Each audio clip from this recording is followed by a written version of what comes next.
কিয়ামতের পূর্বে সূর্য যখন পশ্চিম দিকে উঠে যাবে তখন মাটির তল থেকে মাটি ফেটে একটি প্রাণী বের হবে। এই প্রাণীটি মানুষের সাথে কথা বলতে পারবে। এই প্রাণীটির হাতে থাকবে মূসা আলাইহিসসালামের লাঠি এবং আঙ্গুলে থাকবে সুলাইমান আলাইহিসসালামের আংটি। এই প্রাণীটি বের হয়ে গোটা পৃথিবীতে ঘুরে বেড়াবে এবং তার হাতে থাকা সুলাইমান আলাইহিসসালামের আংটি দ্বারা যেই সকল ব্যক্তি আল্লাহকে অস্বীকার করেছে তাদের কপালে কাফের লিখে দিবে এবং যারা আল্লাহর উপর ঈমান এনেছে তাদের কপালে মুমিন লিখে দিবে। সেই সময় পৃথিবীর অবস্থা এমন হবে, একজন মুমিন আর একজন মুমিনকে দেখে চিনতে পারবে এবং একজন কাফের আর একজন কাফেরকে দেখে চিনতে পারবে। কিন্তু সেই সময় কাফেররা চাইলেও আল্লাহ তাআলার কাছে তওবা করতে পারবে না, কেননা সূর্য সেই সময় পশ্চিম দিকে উঠে যাবে, আর সূর্য পশ্চিম দিকে উঠে যাওয়া মানে তওবার দরজা বন্ধ হয়ে যাওয়া।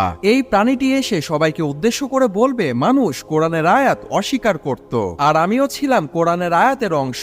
আজ আমি বের হয়ে এসেছি আর এই প্রাণীটির নাম হবে দাব্বাতুল আরদ।